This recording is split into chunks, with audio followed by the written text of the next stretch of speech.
YouTube, it's McCartney here.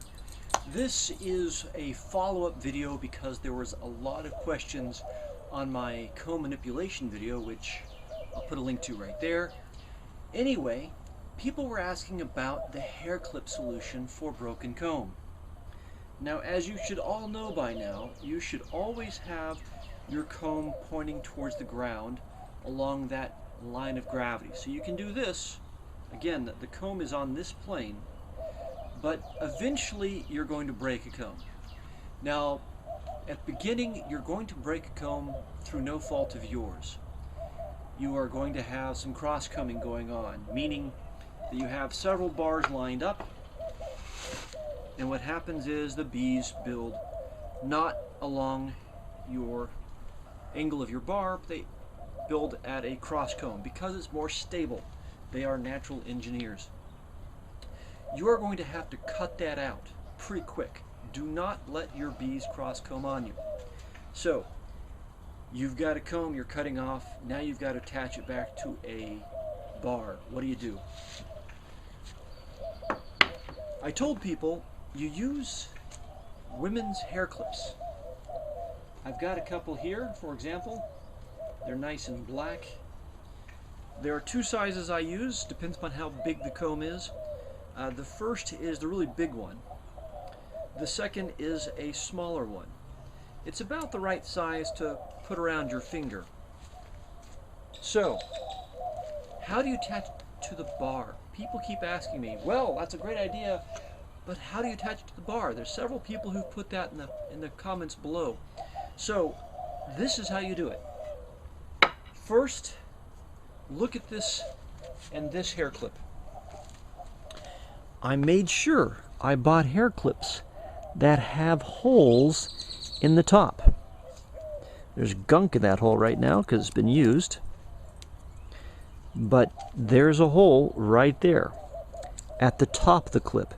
That's your first good pointer. Buy clips that have holes because you're going to use those holes to suspend them from the bar with a tie wrap. So as soon as you break any comb off a bar, first accept the fact that you're going to spend 10 to 15 minutes fixing it. That's just the way it is. Second, get your bee brush out and get all the bees off that comb and set it aside. Third, go to your emergency repair kit, which you always carry with your bee gear. It's going to have hair clips, it's going to have rubber bands, it's going to have tie wraps, it'll have all the stuff that'll save the day whenever you have a disaster. This part is simple. You're going to use one or maybe two tie wraps, depending upon how large they are, and you're going to put them through the hair clip onto the bar. Now this one's big enough to actually fit on the bar. I need two clips for it. Two tie wraps for it, for the clip.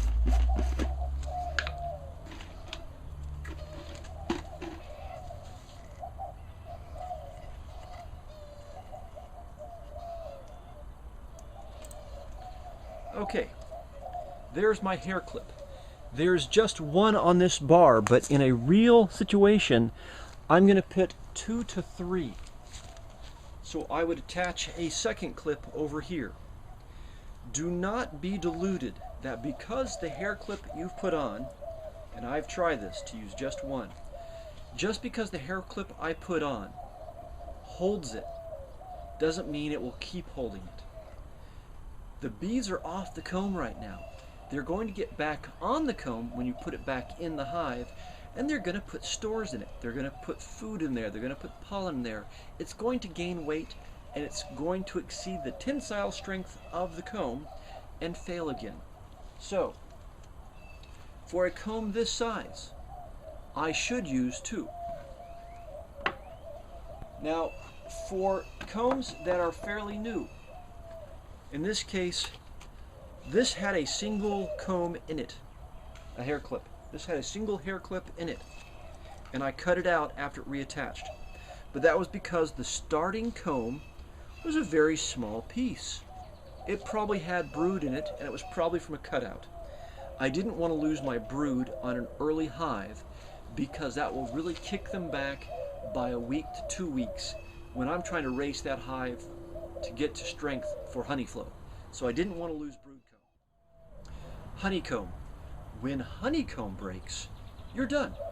You just put the broken honeycomb out in the feeding area and you let the bees rob it out and they'll put it back into real comb. You don't try to fix honeycomb. You only really want to try to salvage brood comb, especially brood comb that's going to mature.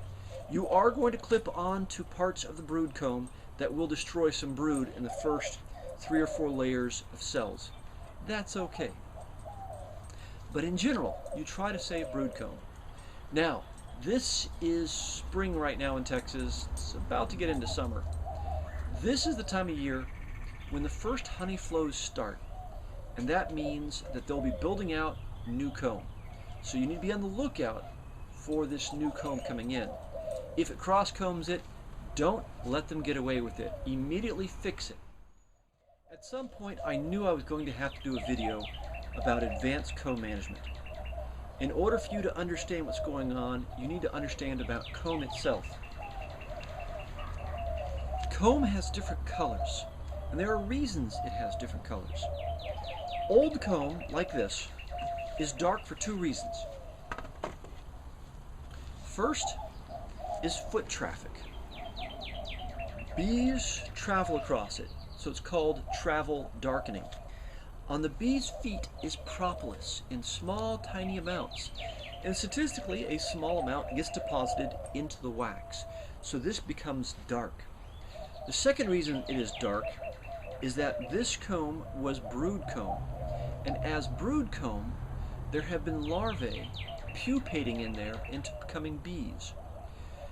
The larvae cell walls leave a small amount of tiny thin paper, and this is a cellulose layer, and that cellulose layer gives the comb more strength. So older, darker comb is very, very strong because it has some cellulose in it. Newer comb, white comb and yellow comb, that has never been brood comb doesn't have that. It's more fragile.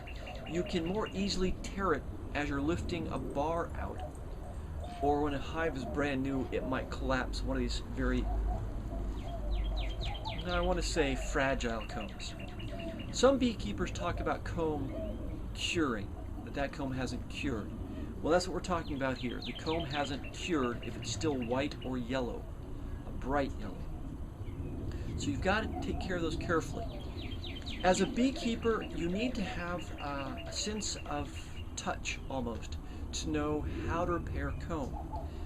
Younger comb, you just need to bend it and squish it back onto the frame or onto the top bar, and it's going to hold, but you need to squish a lot of it.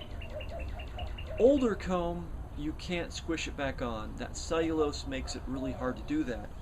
That's where you'll use your hair clips. So, if you're going to have a broken comb and you're going to fix it using hair clips, use 2, probably 3 combs. Depends upon how heavy that bar is. If you break a smaller brood comb, you just want to use a single clip. If it's about the size of your hand, bigger than your hand, use 2 clips. Now what? Once you've got your 2 clips on there and you've attached the comb back on there and you've put it back in the hive, what happens next? Well, first the bees get back on it and some instinct in them begins to build comb to repair that comb and reattach it to the bar. So I have an example here that I've used in the past. This was a small piece of comb, about hand size, that I used 1 clip on, and it was reattached and expanded out to where it's now one solid piece of comb, and it looks really cool, I think. And I've left this in here as an example, but there's my comb, there's my clip. I call comb and clips the same thing. I'm a guy, what do you expect? So that's what it's going to look like. And this is going to happen in, I'm going to say under 2 weeks, more likely about 10 days, 7 to 10 days. So it should be reattached fairly fast. And you may not like how they reattach it. This one I've already cut out the comb, the clip. I've already cut the clip out. I wanted them to completely fill it in, and then I realized, no, I'll use this for training. But that's what I'll do later. After 10 days is up, and the next time I visit that hive, I can tell by lifting off the lid which bars have tie wraps across them, because it's fairly obvious which bar has a tie wrap across it. When I pull that frame out or that bar out, I look, you don't do it this way, I pull out, I look, and I realize it's really well attached. It's time to go ahead.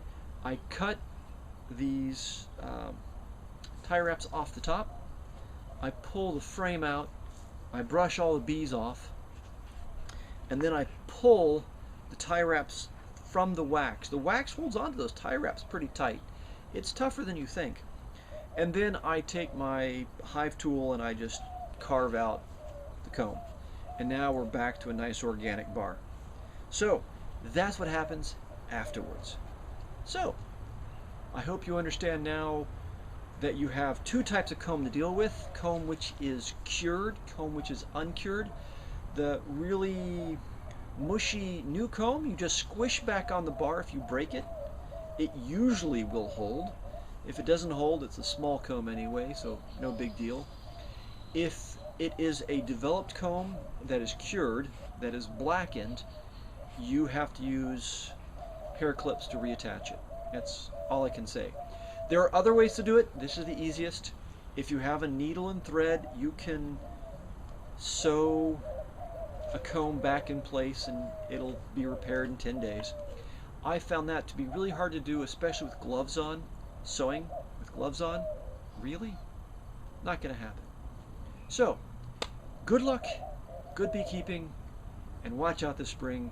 Don't let them cross comb on you.